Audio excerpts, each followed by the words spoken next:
Pessoal, E esse bom fundo dia a aí, todos e todas aí. Oi, dona Elisa Certo. Bem-vinda, Ana Elisa Certo, tudo bem? Bem-vindo. Bom, obrigada. deixa eu apresentar rapidamente aqui que ela vai falar com vocês. Eu vou ficar quieto e vai falar com vocês um pouquinho hoje. A Ana Elisa, falando para vocês, a Ana Elisa foi minha aluna do Cefet aqui, né? Em tempos de outrora, aí, alguns tempos atrás, né? Não é que eu sou velho, eu comecei novo. Né? A Ana fez edificações conosco, da primeira turminha de edificações aí, integrados há algum tempo, bem tempo. E depois a Ana foi fazer graduação e foi viver o mundo, né? Ver a vida. Eu falei, Ana, e a matéria do primeiro ano aqui é a matéria de iluminismo, de renascimento. Né? E a gente estuda renascimento e corre atrás, eu já fui a Florença e tudo mais, mas ninguém mais poderia dar um depoimento bacana de carreira e de renascimento de quem estudou em Florença, que foi a minha querida, grandíssima amiga, hoje em dia, minha amiga, hoje em dia, eu vou chamar de Ana Elisa Certo, né? Minha aluna favorita. Né? Queria que vocês ouvissem a Ana falar um pouquinho, perguntar para ela algumas dúvidas se tiverem, porque a Ana sabe mais que a gente dessas coisas de Europa, que é muito chique, né? Morou na Europa há muito tempo. Aí é o departamento, o Ercão não tem esse patamar todo. Ana, fica à vontade, fala com os meninos aí. Obrigado pela disponibilidade. Oi, gente, bom dia. Primeiramente, queria agradecer muito o convite do Arcão. Para mim é uma honra estar aqui, podendo falar com vocês hoje, porque eu já estive aí sentada onde vocês estão, não necessariamente no mesmo lugar, porque são outros tempos, né? A gente não tinha essas tecnologias e nem esses problemas de pandemia na época, mas para mim é uma grande honra estar aqui.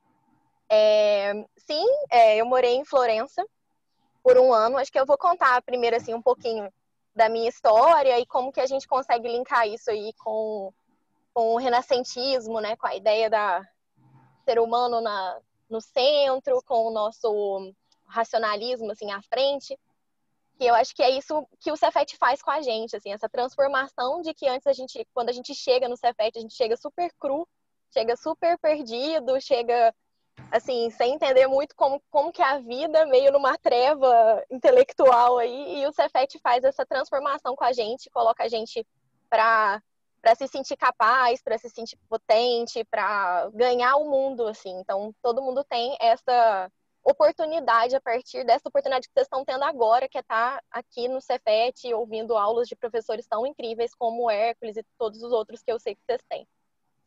Mas assim, foi exatamente isso. Eu estudei em escola pública minha vida inteira. Eu estudei no Camilo, aqui em Varginha mesmo. Fiz edificações no Cefet, foram os 3 melhores anos da minha vida, eu sempre falo isso, assim. Aprendi muito, cresci muito, tive muitas portas abertas a partir das aulas que eu tive, do que eu entendi, do que eu absorvi, do que eu pude ter de experiência e de incentivo também, porque eu acho que uma das coisas mais legais do Cefet também é a proximidade que a gente tem com os professores e o encaminhamento que eles conseguem dar para a gente, assim, de dizer direcionamento, de nos conhecer e poder nos aconselhar de uma maneira mais certeira, assim. Então, eu terminei o Cefet em 2011, já tem bastante Já? tempo, quase 10 anos.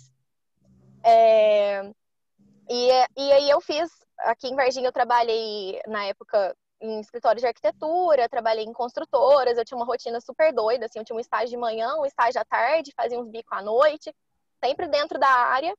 E aí eu passei na UFSJ em 2013, fui para lá fazer arquitetura.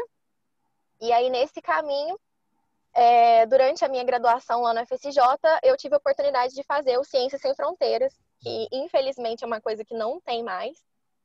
O nosso desgoverno aí cortou tanta coisa, mas na época foi uma oportunidade maravilhosa que muitos de nós que estudávamos no Cefet antes, muitos dos meus amigos próximos também puderam ter essa oportunidade de estudar fora. Teve gente na Alemanha, teve gente nos Estados Unidos, teve gente na Irlanda, teve gente para o mundo inteiro, assim, é incrível. E eu morei um ano em Florença, como o Hércules disse, e foi um ano muito cheio de riquezas para mim, assim, eu aprendi muito. E é isso, assim, Florença é o berço do Renascimento, não à toa, né? Porque lá nasceram e viveram e foram criadas as maiores obras e os maiores pensadores dessa época. A gente tem Da Vinci, Michelangelo, as tartarugas ninja, né? Da Vinci, Michelangelo, Donatello. A gente tem Dante Alighieri, a gente tem, enfim, Galileu Galilei, todos esses pensadores incríveis, o historiador Vasari, todos eles viveram em Florença e a cidade respira isso o tempo todo. Então, pelo traçado das ruas, né, a gente consegue entender claramente onde urbanisticamente a parte medieval, com o traçado todo orgânico, todo as ruelas se entrelaçando, e a parte nova, a parte renascentista, que tem um traçado super racionalista, ortogonal, as praças quadradas. Lá tem a primeira praça considerada praça renascentista mesmo, que é a Santissima Annunziata, que é uma praça toda quadradona, assim, com um ponto central, uma estátua no meio. Enfim, a cidade respira mesmo essa coisa. I Fiorentini, né, que são os nascidos em Florença, eles têm um orgulho gigantesco disso. E a cidade não existiria, né, nada aconteceria se não fossem também os mecenas, né? A cidade toda é baseada, as obras que tem lá hoje todas são graças à família Medici, que eu não sei se vocês já tiveram alguma aula que falou sobre isso, mas a família Medici é uma família super rica, né, da nobreza italiana, né, toscana. A Firenze é a capital da Toscana, né, que é uma região da Itália. Firenze para os italianos são chique, nós São Paulo falando Florença. Florença. E os Medici são essa família que financiava todos esses artistas. Eles gostavam, apreciavam muito as obras de arte. E nessa época do Renascimento, a cultura ficou efervescente, né? Os temas das obras mudaram, os temas da arquitetura, tudo mudou para trazer o homem para o centro de tudo, né? Para a gente iluminar, para a gente ter a nossa racionalidade, as nossas capacidades completamente exploradas, né? Na nossa máxima potencialidade. E a família Medici financiou esses artistas, essas obras arquitetônicas, esses quadros, essas esculturas, para que elas pudessem acontecer e depois ganharem o mundo, assim. Então, a família Medici é extremamente importante para o Renascimento italiano e o Renascimento mundial, se a gente pode dizer assim, né?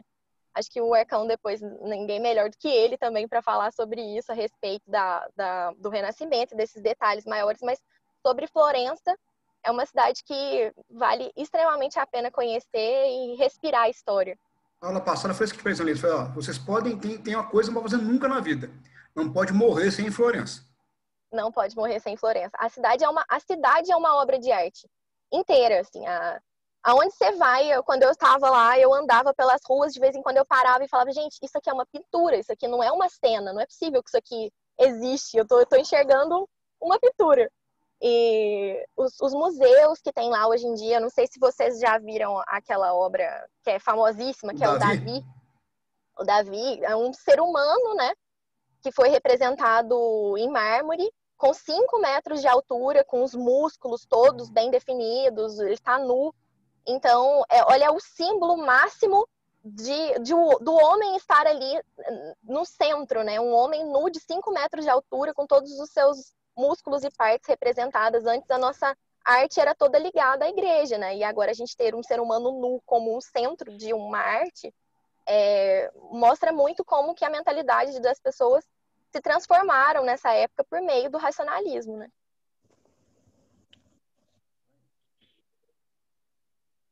Vocês têm alguma dúvida, pessoal? Acho que depois vou continuar falando só rapidinho assim, do meu trajeto, só para eu encerrar o raciocínio. E aí, durante esse tempo que eu estive em Florença, eu trabalhei, fiz estágios, eu estudei lá na faculdade de Universitária de Firenze, e eu trabalhei lá num escritório de arquitetura também e fiz uns cursos por fora. E nessa época também pude conhecer outros países da Europa, pude passear bastante, deu para juntar uma graninha e conhecer, explorar o mundão aí. E aí eu retornei em 2015 para terminar minha faculdade. Eu me formei no final de 2018. Abri um escritório de arquitetura lá em São João del Rei. A gente começou a trabalhar em 2018. Na verdade, no começo de 2018, eu me formei no final de 2018. Trabalhamos lá em 2019 e já comecei a pegar alguns projetos aqui em Varginha. E esse ano eu me mudei para Varginha, trouxe uma parte do escritório para cá. Então, hoje a gente tem 2 sedes, uma aqui em Varginha, outra lá em São João del Rei. E esse mês agora aconteceu uma coisa muito legal, que eu até falei com o Arcão, que foi a possibilidade de dar o estágio para um aluno do Cefet, que para mim, assim, é uma honra gigantesca e é um orgulho gigantesco hoje eu poder oferecer estágio, sendo que eu já estive na posição de ser uma estagiária, de estar procurando, de estar ralando, de estar olhando para frente, pensar, meu Deus, o que vai ser daqui para frente? E, assim, com certeza é uma honra para mim ter uma estagiária do Cefet, que é sensacional. Não sei se vocês conhecem a Pamela, super gracinha, super gente boa, competentíssima. Ercão? Ercão que me ajudou aí na escolha. Tá vendo? Meninos, e aí? Aproveita e analisa aí. Eu tô super, super aberta a falar com vocês, estou ansiosa para ouvir perguntas. Annelise, Oi. qual que é a parte arquitetônica de Florença que você mais gosta? Tipo, quais são os detalhes arquitetônicos que você mais acha interessante em Florença? Então, Florença é toda maravilhosa, né? A gente tem uma arquitetura muito marcante e que até hoje é extremamente preservada. A cidade vira e mexe, você vai lá, às vezes você vai achando que vai conhecer muita coisa e tá cheio de tapume, porque eles estão sempre reformando. Mas eu acho que é uma coisa que vale a pena vocês procurarem depois, a Cúpula de Brunelleschi. Brunelleschi foi um arquiteto da época do renascentismo, né? Ele é considerado o pai da perspectiva. De desenhos na perspectiva, né? Então ele explorou esse conhecimento que ele adquiriu, esse racionalismo matemático dentro da arquitetura, para ele ir muito além e criar coisas que até então não seriam possíveis.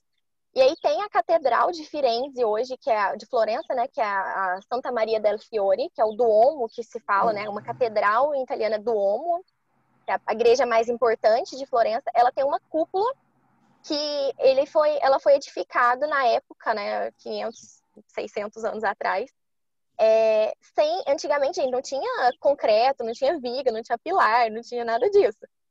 E aí ele fez uma cúpula gigante erguida a 20 metros de altura, só com uma técnica que ele conseguiu ir curvando os tijolos no jeito do assentamento, para fazer essa cúpula lá em cima. Então, é uma obra da engenharia e da arquitetura que até hoje é estudada como uma coisa incrível, assim, não tem outra parecida. Então, vale muito a pena vocês procurarem outras obras do Brunelleschi também, que é um gigante dessa época. Já mandei o link. Ah, perfeito aí, ó. Ficou super rápido. Mais alguma pergunta, gente? Ana, eu queria saber sobre arquitetura também. Tipo assim, a arquitetura moderna, como que ela ganha espaço numa cidade tipo, europeia, que é patrimonial, né? E é uma cidade pequena. Porque, por exemplo, no Brasil, as cidades ainda crescem, então a arquitetura moderna, ela tem muito espaço.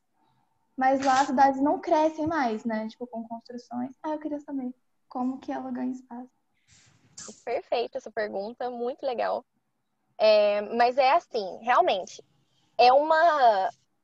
uma dualidade, assim, existe uma grande polêmica ao redor dessa questão patrimonial, né, principalmente nas cidades europeias. Existem países que são muito mais abertos à arquitetura contemporânea, muito mais a Holanda, por exemplo, que tem uma parte histórica, mas é super aberto. Você vai a Amsterdã, tem uma parte super histórica com uns prédios super doidos juntos. Paris tem uma área completamente nova de Paris, que acho que é La Défense, que chama o bairro, que é um bairro com arquiteturas super contemporâneas, para você estar em Nova York. Florença não é assim. Florença, de fato, é uma cidade menor, tem 300 mil habitantes, mais ou menos, assim, não é tão pequena, mas também não é uma metrópole gigantesca.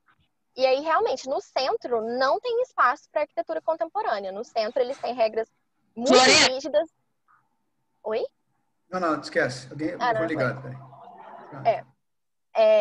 Eles têm regras muito rígidas, até com relação à pintura das casas. Assim. Você só pode pintar suas casas com cores que estão pré-determinadas no Código de Obras, né, da cidade de Florença.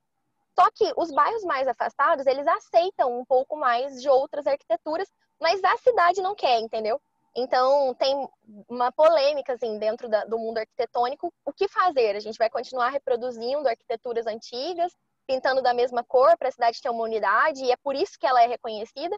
Ou a gente pode inserir coisas contemporâneas porque somos contemporâneos? Tem essa questão, é uma polêmica gigantesca, que se vocês forem a fundo, vocês vão ver que não tem um consenso, assim, tipo, bater o martelo sobre isso. Mas o espaço da arquitetura contemporânea em Florença é bem pequeno, apesar de, nos bairros mais afastados do centro histórico, existirem outras arquiteturas e ter um pouco mais de espaço, mas no centro, tipo, impossível. Então, você acha que no Brasil é melhor para você crescer com a arquitetura contemporânea? Eu acho que não é assim, é melhor ou pior, porque existem outros jeitos de trabalhar, assim, e Florença é uma cidade que respira muito arte, é uma arquitetura completamente diferente da nossa, e o respeito pelo arquiteto também, pelos profissionais dentro da construção civil, é completamente diferente. Aqui no Brasil, a gente ainda tem muito a questão da autoconstrução, a questão do meu tio faz, não preciso de pedreiro, não preciso de arquiteto, não preciso de engenheiro, não preciso de técnico de edificações. Então, isso é um limitante. Na Itália e nos países europeus no geral, a construção ela fica completamente na mão do profissional. Então, se eles contrataram um arquiteto, o arquiteto vai ter o controle e o domínio da obra do começo até o fim e ele vai receber por isso. Então, não é que eu não vou conseguir me expressar, eu vou me expressar de outras maneiras. Porque as arquiteturas acontecem, elas só são um pouco diferentes. Então, dá para trabalhar assim. Acho que não é um limitante. Obrigada. Nada. Obrigada pela pergunta. Mais alguma pergunta, gente? Ana, tem uma pergunta para fazer, mas em relação a quando você acabou assim de formar lá no Cefet. A maioria das pessoas que fazem edificações sempre tem a grande dúvida depois de pensar, putz, vou fazer engenharia civil e arquitetura. O que te levou a ter esse desejo para fazer arquitetura em si? Legal. Isso é uma dúvida muito grande. Eu passei todos os meus 3 anos do Cefet com essa dúvida. Não sabia muito bem o que eu queria, mas eu acho que a educação técnica leva a gente um pouco mais para o lado da engenharia, né? O Cefet encaminha os nossos professores, a maioria são engenheiros, né, da parte técnica. Então, eu saí do Cefet com a intenção de fazer engenharia. Eu ia ser engenheira civil e ia ser isso.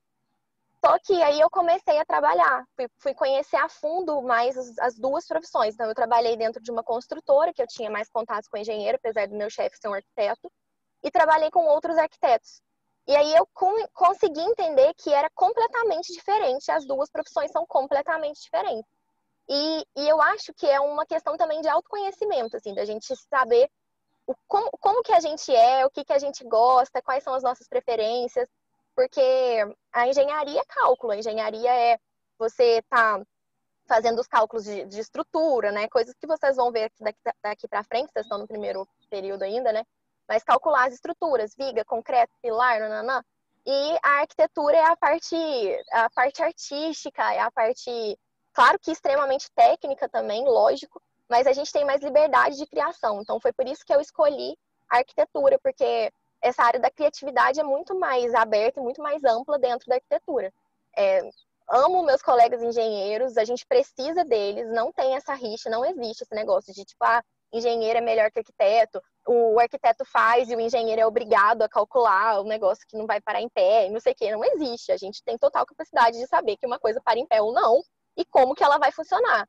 E aí a gente faz todo o projeto e passa para o engenheiro para ele calcular quanto de concreto que vai, qual que vai ser o traço desse concreto, quanto de aço, como que eu vou fazer um telhado, né? Como que vai ser calculado essas madeiras, e tudo isso é parte do engenheiro. Então, são áreas complementares, depende muito do que você se interessa mais. Se você gosta da área de cálculo, se você se interessa por física, se interessa pela magia da matemática, você vai muito mais para a área da engenharia. Se você gosta da área criativa, a área do design, a área de criação, é a área da arquitetura. Então, são coisas completamente diferentes e, inclusive, já me deixa aqui totalmente aberta para quem já quiser saber um pouco mais sobre como que é a profissão de arquiteto, como que funciona. Estou totalmente à disposição para vocês quiserem conversar comigo no escritório. Estou aberta, tá bom? Você é muito fofo. Muito obrigada. Mais alguma pergunta, gente? Eu tenho. Fala, Ana. Olá. É mais relacionada a quando você estava em Florença. Teve alguma coisa na cidade que você olhou e falou, meu Deus, eu não podia morrer sem conhecer isso especificamente e, tipo, o que te chamou mais atenção e por quê? Bom, eu acho que tudo, na verdade, assim. Quando eu digo que Florença é uma obra de arte inteira, é isso mesmo, assim. Eu saía andando pela cidade, eu me perdia pelas ruas, assim, de vez em quando. Eu saía, a coisa que eu mais gostava de fazer lá era ficar andando. E aí, cada dia que eu andava, eu pegava um bequinho diferente e, de repente, tinha um monumento na minha frente que eu não tinha visto ainda. Então, a cidade é inteira perfeita, assim. Tem uma praça lá, chama Piazzale Michelangelo, que é uma praça no alto da cidade. Essa eu não E fui. aí, nossa, Ercão, você perdeu a vista mais bonita de Florença, sério. É linda, o pôr do sol. A Florença é cortada pelo rio Arno, né? Que é um rio importantíssimo dentro da Itália. E aí esse rio, essa praça, ela é no alto e a gente tem, em Florença também tem uma coisa que chama Ponte Vecchio, que é uma ponte famosíssima também, enfim. Eu posso passar aqui, gente, horas falando da história de Florença pra vocês, Fica que à eu vontade, gosto muito agora. mesmo, Fica à sou vontade. extremamente apaixonada. Posso falar? Então eu vou falar. Essa Ponte Vecchio era uma ponte que antigamente ela era, no começo, né, na criação da cidade, ela era uma ponte que era açougue, né? Tinha um monte de açougueiros lá que despejavam sangue, enfim, aquela coisa tipo um matadouro. E tinha um cheiro absurdo lá, era uma coisa, imaginem um cheiro de matadouro. E aí, quando a família Medici se mudou para um palácio que fica de um lado da ponte, e aí a gente tinha uma outra família super rica que morava do outro lado da ponte, que era um palácio que se chama Palazzo Pitti. E o palácio da família Medici é Palazzo Vecchio. E aí, eles não queriam passar por essa ponte cheirando carne, né? Tipo, aquele cheiro horrível. E aí, o que eles fizeram? Eles mandaram tirar toda esses açougueiros de lá e transformaram as lojas que tinham lá em lojas de joias. Então, até hoje, a ponte é muito conhecida pelas joalherias que tem lá. Virou um lugar extremamente nobre. Então, ela é reconhecida tipo, como o ícone do lixo ao luxo. Saiu do cheiro podre para joias. E aí, em cima dessa ponte, tem um que é chamado de Corridoio Vasari, que é um corredor que passa por cima da cidade e ele liga esses dois palácios. Se você vai olhando assim, você vai vendo aonde ele está passando. Ele vai ligando um prédio no outro, assim, em cima das ruas e passa por cima dessa ponte, que era para os nobres não pisarem no chão, para eles não sofrerem retaliações da população em momentos que estavam em conturbação política. Então, isso era ligado por esses dois palácios. E por esse corredor, né? E aí, dessa praça, a gente vê tudo isso. A gente vê os monumentos da cidade, a gente vê o corredor certinho, por onde ele passa, a gente vê o rio Arno. E o sol se põe bem no final do Arno, assim, então, no final do rio. Então, é uma vista sensacional, maravilhosa. Então, essa, pra mim, é a minha vista preferida da cidade. Mas, assim... Deixa eu achar aqui. Tô achando aqui, peraí. Tô achando a minha foto. Eu não entendi. A vista é em cima dessa ponte entre os palácios que você Não, ficava? é em cima de uma praça. É uma praça que fica no alto de uma montanha, assim, de um monte. E aí, dessa praça, a gente vê esse corredor, a gente vê a Ponte Vecchio, a gente vê os palácios, as torres dos palácios todas, a cúpula de Brunelleschi, que eu falei pra vocês. Dá pra ver a parte histórica da cidade inteira de cima. E é muito bonito.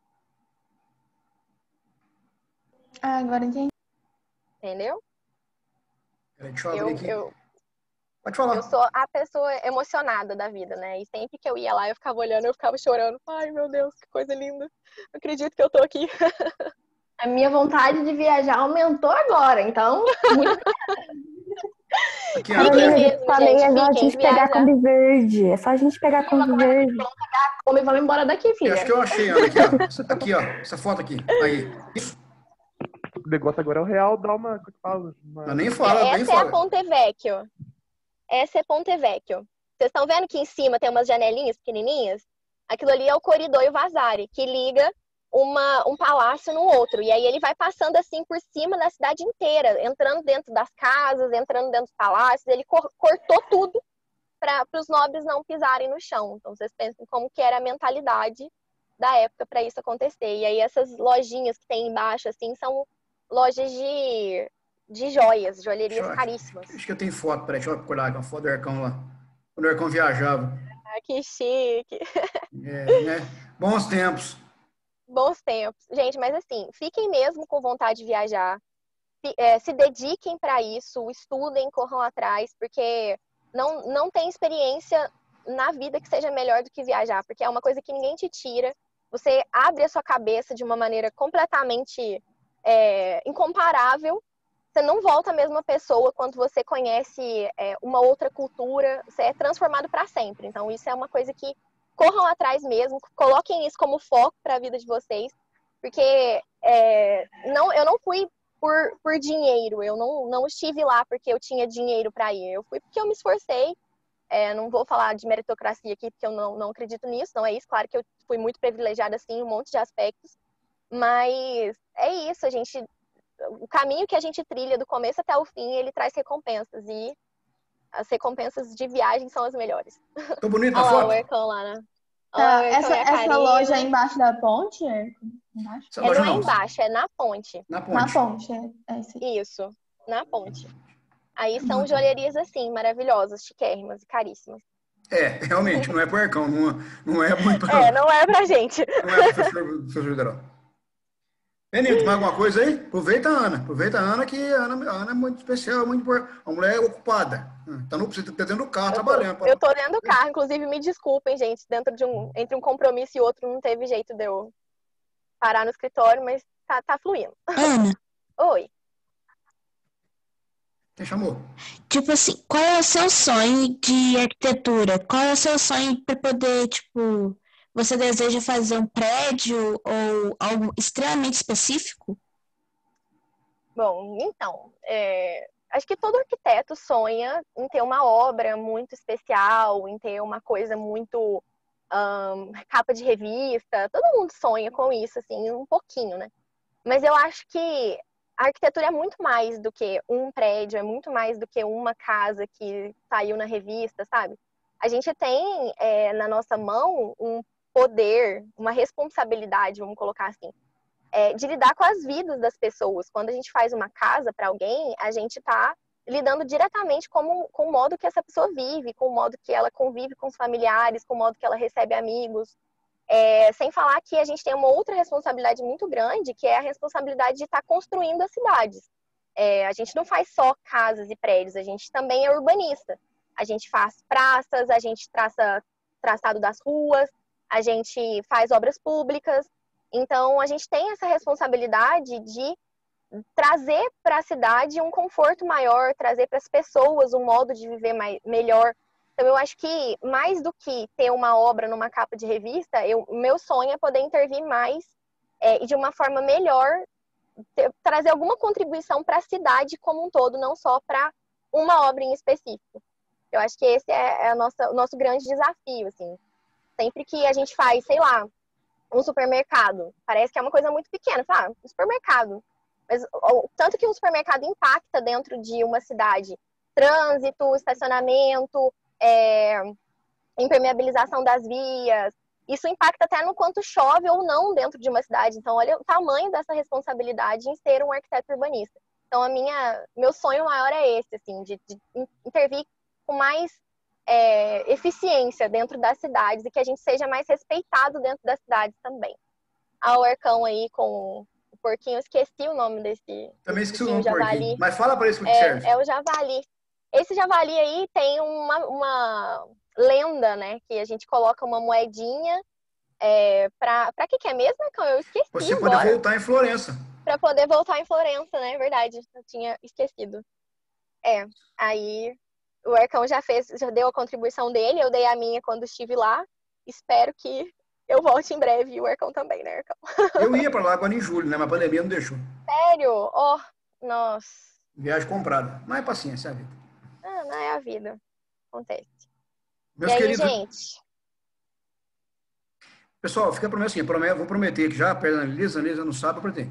Quando o mundo voltar dentro de mundo voltar, vou dizer normal, mas quando o mundo voltar a ser mundo, vou levar a Ana na escola para bater um papo com ela lá, pessoal, levar a galera a bater um papo, deixa ele voltar muito bem, o ano que vem, a agenda da Ana também, a Ana é ocupada, né? Ela quer passar conta. Não, mas para mim vai ser uma honra, com certeza, estou à disposição, pode me chamar que eu vou. Meninos, mais alguém alguma pergunta aí? Ana, Oi. Qual foi a sua maior, dificuldade ou durante você estar numa cidade ou num país onde você não conhecia nada? Boa também. Então, muitas dificuldades. A Annelise dá aula de italiano, viu? Pra quem quiser saber, dá aula de italiano. Eu dou aula de italiano, para quem se interessar, quiser aprender essa língua maravilhosa. Só entrar em contato comigo. Mas, assim, realmente, quando eu fui pra Itália, eu não sabia nada de nada, gente. Tipo assim, eu nunca tinha andado de avião na minha vida. Eu não falava inglês fluente, eu não falava italiano fluente, eu falava um italiano muito macarrônico, assim. E eu não conhecia ninguém. Eu fui na cara e na coragem mesmo, fui sozinha, peguei o avião sozinha lá em São Paulo. Parei em Paris, não sabia nem fazer a conexão, não entendia nada. Fiz umas mímicas lá com os guardinhas para eles me ajudarem a chegar onde eu tinha que chegar. E eu cheguei, e foi isso. A gente enfrenta e vai. E realmente, assim, quando você não conhece ninguém num lugar e a cultura é completamente diferente da sua, a língua é completamente diferente da sua, é diferente de você estar fazendo um passeio. Você mora naquele espaço, naquele lugar. Então você sente muita falta da sua família, você sente muita falta dos seus amigos próximos, de ter gente que você confia ali perto de você. Então, realmente, essa dificuldade da solidão quando você está morando fora, existe, com certeza. Mas também passa quando você começa a fazer alguns laços, as pessoas são mais fechadas, não existe ninguém como o brasileiro, gente. Não existe. Nós somos abertos, receptivos, a gente está sempre disposto a ajudar as outras pessoas. O pessoal estrangeiro não é assim, não é a mesma cultura que a nossa. A gente é caloroso, a gente é próximo, eles não são. Não é que eles estão errados, é diferente, é só diferente. E a gente estranha muito isso, a gente quer uma recepção. Assim, achei que eu fosse chegar na faculdade, ia fazer vários amigos e as pessoas iam me adorar, porque, sou brasileira, igual quando chega um gringo aqui, tipo, gringo, que legal. E não, eles são super, assim, na faculdade a gente sentia muito como se eles vissem a gente como concorrência. Somos concorrência, então eles ajudam bem pouco, assim, não tem muita... E realmente existe um preconceito em algumas partes com os brasileiros, sim. A gente já ouviu coisas na faculdade, tipo assim, tinha uma menina que tinha chegado cansada na aula e o professor falou, também mulheres brasileiras só sambam o dia inteiro, vocês devem estar estranhando estudar, tipo assim, alguma coisa nesse sentido. Já a gente escuta coisas horríveis, sim, mas o lado bom é muito maior do que isso. Então, isso são pequenas dificuldades que vão acontecendo no caminho, mas o lado bom supera tudo isso, com certeza. Eu fiz ótimos amigos no final, tenho pessoas que eu tenho contato até hoje. O arquiteto que eu trabalhei lá nossa, ele foi quase que um pai para mim na época que eu estava lá. Então, são laços que ficam. Então, tem as dificuldades, mas tem as superações também, que são maiores que tudo. Ana, você já foi pra lá falando italiano ou, tipo, você fez algum curso lá? Então, na época, tinha que saber um italiano mínimo, assim, basicamente. Para fazer o Ciências Sem Fronteiras, então, é um processo seletivo longo, assim, é um processo seletivo que envolve análise de currículo da sua vida inteira, o Enem daquele ano, as notas daquele ano, e tinha Só que fazer notão algumas... história com o Arcão? Só o notão Arcão, com o então eu Arcão? só sentava na primeira carteira e ficava lá anotando tudo que você falava, não tinha jeito. Saudades das suas aulas, Arcão, da atividade. Atividade. Bom, mas aí... Eu te cortei, desculpa, o negócio do italiano já perguntou, perdão. Não tem problema. Aí quando a gente chega... Aí quando eu tive que fazer uma prova de nivelamento de italiano, não era nem proficiência. Então eu estudei para essa prova, eu não falava italiano antes, eu estudei para fazer a prova para o Ciências Sem Fronteiras. E aí eu consegui tirar a nota que eu precisava e fui. E aí lá, a universidade ofereceu pra gente um curso de italiano. Aí eu fiz esse curso assim que a gente chegava, já começava o curso, antes de começar a universidade, né? E aí a gente fez esse curso um mês antes de começar as aulas, todos os dias, 5 horas por dia, era tipo um mega intensivo, assim. E depois eu fui aprendendo com a convivência mesmo. Não tem nada, não tem estudo que da proficiência que a convivência traz, né? Então, ter que me virar quando eu tive que fazer entrevista, porque quando eu fui fazer estágio, eu tive que fazer entrevistas em italiano. As provas na Itália são provas orais. Então, você tem que aprender, não tem outra escapatória. Então, eu aprendi lá, e aí quando eu voltei também, eu comecei a dar aula para não esquecer, porque o italiano não é uma língua que chega até a gente, né? A gente tem que procurar o italiano. Não é que nem o inglês que está em tudo, música, filme, série, tudo. Então, eu continuei dando aula para que eu não esquecesse. E aí, é isso, assim, ainda dou aula e gosto muito da língua italiana e da cultura italiana no geral. Ana, eu Eu queria saber onde que é seu escritório daqui de Varginha. Então, a gente está funcionando no Santa Maria. Vocês sabem onde que é as Pedras Pirâmide? Onde é o posto 4? Calma, eu vou te dar, peraí. Santa Maria, que endereço que é? Santa Maria. Avenida Mário Frota, e eu não vou lembrar o número agora, mas é nas Pedras Pirâmide. É do lado da... onde tem o posto 4 ali. Aí tem as Pedras Pirâmide, e aí a gente está usando uma sala das Pedras Pirâmide. Não trabalho para as Pedras Pirâmide, eu apenas uso um escritório, uma sala. A minha sala é lá, numa salinha que tem lá. Estou, inclusive, procurando outro lugar também. Mas, nesse momento, é lá, e está todo mundo convidado a conhecer. Inclusive, posso fazer um tour lá nas pedras também, mostro para vocês as máquinas, os mármores, os granitos. É super legal visitar uma marmoraria também. Então, fica o convite também, para vocês conhecerem o escritório. Marmoraria. Marmoraria, chama Pedras Pirâmide. Pô, que mirâmides embaixo, eu sou uma besta mesmo, hein? Achei que era Santo Antônio. É Santo Antônio que chama? Uma outra.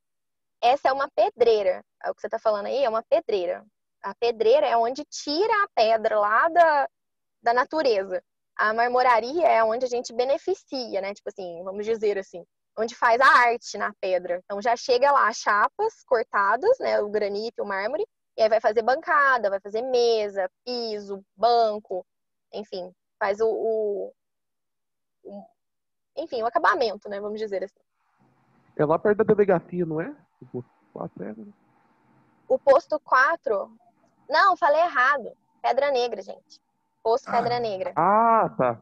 Viajei. Na Avenida dos Imigrantes, indo pro Cefete, no comecinho onde tem aqueles semáforos lá, aí tem um posto, é aquele posto lá, o Pedra Negra, falei errado. E aí é naquela rua ali, que vira à direita, depois do semáforo. Ah, tá perto do Martim Minas. Nossa! Na rua do Martim Minas, na rua do Sede. O seu escritório fica perto... É perto da minha casa, praticamente. É só descer a avenida do imigrante. Aí, gente, então. A minha também, pertinho. A minha também. Que bom, ó. Tudo pertinho lá. Ninguém tem desculpa pra não ir. É perto aqui da Cidade Nova, não é? É, pertinho da Cidade Nova. Eu também, Cidade Nova. É perto da Cidade Nova aqui. Ah, que lindo. Gosta. Meninos, mais uma pergunta aí, pra vocês poderem liberar a Ana, que a Ana tem que trabalhar. Não, tá tranquilo, gente. Você se sente realizada com a profissão que você tem hoje? Ou você se sente realizada por estar no caminho que você deseja da sua profissão? Boa pergunta também. Sim, me sinto extremamente realizada. Claro que ainda tem um longuíssimo caminho, ainda não sou uma arquiteta bem-sucedida e famosa e maravilhosa. Famosa nem tanto, mas assim, ainda não tô onde eu gostaria de estar, lógico. Tudo é um processo, eu me formei tem só 2 anos. Então, tem menos de 2 anos, né? Tem pouquíssimo tempo que eu me formei. Mas eu me sinto muito realizada, sim. Eu acho que eu tô no caminho que eu escolhi, no caminho que eu gosto, que eu sou apaixonada, eu faço o que eu amo. Então, sim, sou muito feliz sendo arquiteta. Vou fazer outra pergunta, porque... Por favor. Qual foi a maior dificuldade que você sentiu no início, durante e o fim da sua faculdade? Ainda mais estando em um outro país. Você fez a faculdade em outro país também, não foi? Mas foi só 1 ano. Foi uma graduação sanduíche, que chama, né? Eu comecei a graduação na UFSJ. Na verdade, teve um outro percurso aí da minha vida que eu não falei. Mas antes de passar na UFSJ, eu passei na PUC, em BH, com ProUni, enfim. E aí eu fui pra PUC e de lá que eu fui pra UFSJ. Era uma época que tinha tido greve em 2012 e estava tudo atrasado. Então, eu passei na PUC primeiro, porque não era uma universidade que tinha tido greve, então estava com um calendário regular. Aí eu morei em Belo Horizonte 3 meses, e aí depois que eu fui para a UFSJ. Então, tipo assim, a minha vida em Belo Horizonte era muito mais difícil. Eu tinha não tinha grana para nada, tudo era muito longe, era tudo muito difícil, eu tinha medo de tudo. Uma menina do interior, quase nasci na roça. Do nada caí na capital, eu era muito novinha, não tinha estrutura nenhuma, sabe? E realmente eu fiquei com muito medo na época, de tudo. Então eu sofria um pouco em Belo Horizonte por causa disso. E eu não me identificava muito com a galera que estava na faculdade também. Claro, você PUC em Belo Horizonte, pô. Então, né? Tinha umas outras questões envolvidas lá. E aí eu não estava muito feliz, e quando eu passei na FCJ, foi um sei lá, uma coisa maravilhosa na minha vida. Então eu já cheguei na faculdade muito animada, muito empolgada, muito feliz com a cidade, com as pessoas, com os amigos que eu fiz. Então foi uma época sensacional, assim. Eu também tive a oportunidade de ter professores maravilhosos que ficaram meus amigos, que me acompanham até hoje. Então eu não sei te falar dificuldade, assim, nesse momento. Claro que tem infinitas dificuldades, né? As dificuldades de morar sozinho, as dificuldades de grana, não ter grana para nada. Apesar de que eu sempre fiz uns trabalhos assim com o técnico de edificações, né? Eu sempre pude pegar trabalhos de bico com outras pessoas, porque a faculdade é em tempo integral, então não tinha tempo de ter um emprego. Mas eu conseguia pegar trabalhos com outros arquitetos, fazer desenho, desenvolver coisa. Então eu sempre fiz uns bicos para ir nas festinhas que eu queria, ir nos shows e nas coisas que eu gostava. Então tem essa dificuldade. E a faculdade é muito puxada mesmo. A universidade, se vocês reclamam do Cefet, vocês não viram nada ainda. O que vem pela frente, assim, a Universidade Federal exige muito da gente, mas vale a pena cada segundo, cada minuto que você está absorvendo de conteúdo ali, porque prepara a gente para a vida. O Cefet é isso também, gente. A oportunidade que vocês estão tendo é completamente diferente do que estudar em qualquer escola particular mais cara que existe no país, assim. Porque a responsabilidade que vocês adquirem, a maturidade que vocês adquirem, que eu adquiri, que os meus amigos adquiriram, é outra, é completamente outra. A nossa formação prepara a gente para a vida, mais do que só para o técnico ou para um ensino médio. É para a vida. A gente sai preparado para muito mais coisas do que se a gente estivesse no ensino regular. Então, quando eu cheguei na faculdade, eu tive mais facilidade também que os meus colegas por já ter tido a experiência do Cefet. Então, eu já entrei na frente, eu já sabia um monte de coisa que as outras pessoas não sabiam. Eu já estava muito mais preparada para o batidão do que as outras pessoas. Então, eu senti menos dificuldade, eu acho, do que os meus colegas por conta da educação que eu tive no Cefet. E aí, eu respondi isso? Quanto tempo dura o curso de arquitetura? A arquitetura são 5 anos. E aí, a minha graduação durou 6 anos, porque era para eu ter feito esse 1 ano de intercâmbio. Na teoria, a gente abate esse ano dentro dos 5 anos, mas não acontece isso, porque a grade não é igual, né? Eu não faço matérias iguais às que eu tenho no Brasil. Então, eu não abati nada, eu só acrescentei 1 ano na minha graduação. Então, minha graduação durou 6 anos. Mais alguma pergunta?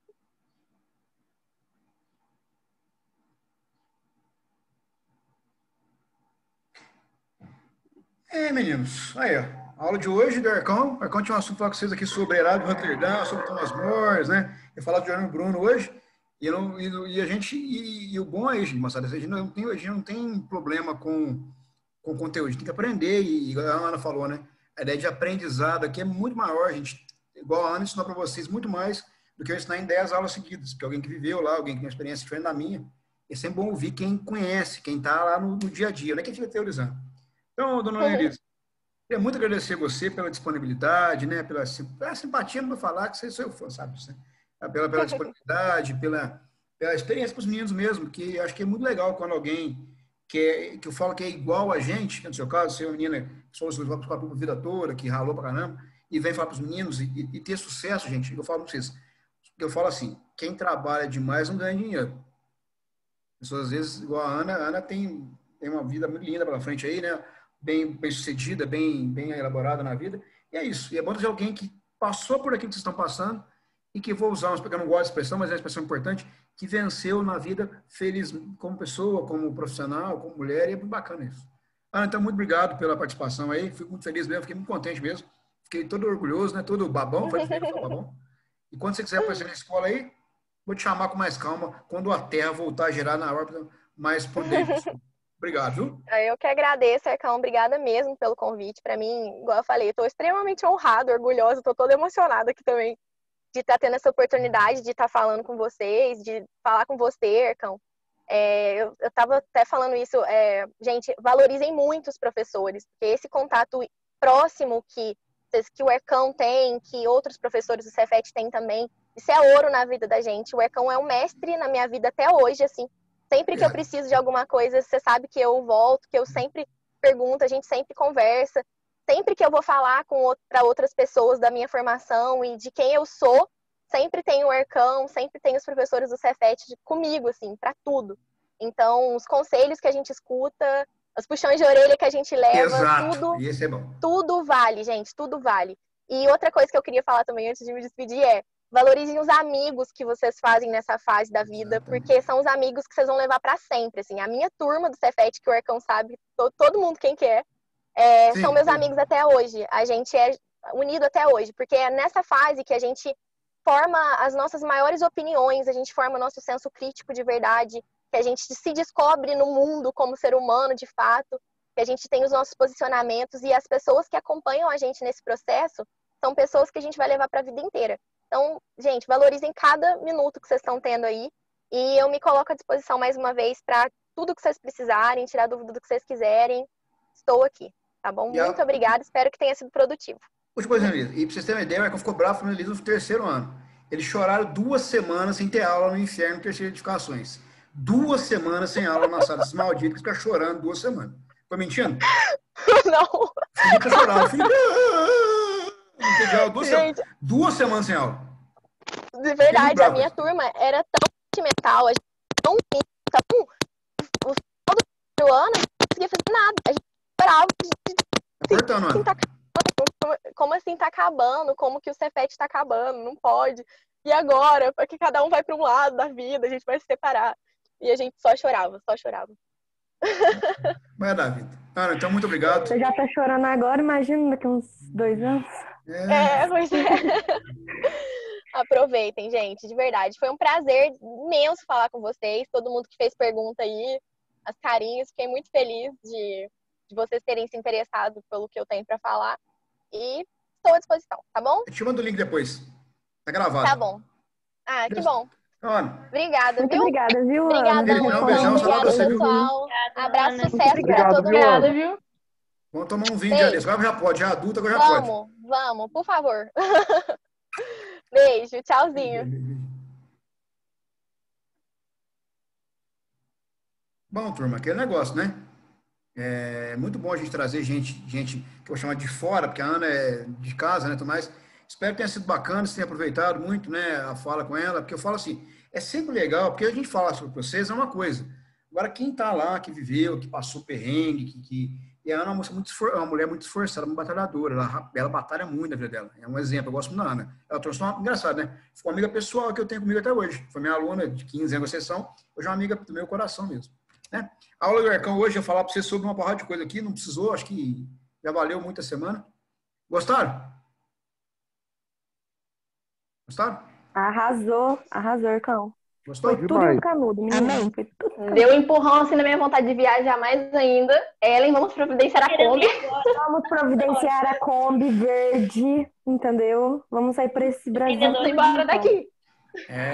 Então, meninos, ó, seguinte, o dever de vocês eu vou cancelar no sistema lá, tá? Não, jogar para frente, tá? Então, vocês vão ficar sem dever de história por 2 semanas aí. Espero que tenham gostado da aula aí, curtido bastante.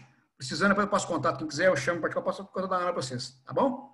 Então, obrigado. Beijo do Ercão aí. Boa semana para vocês, bom descanso e até daqui 2 semanas. Ercão.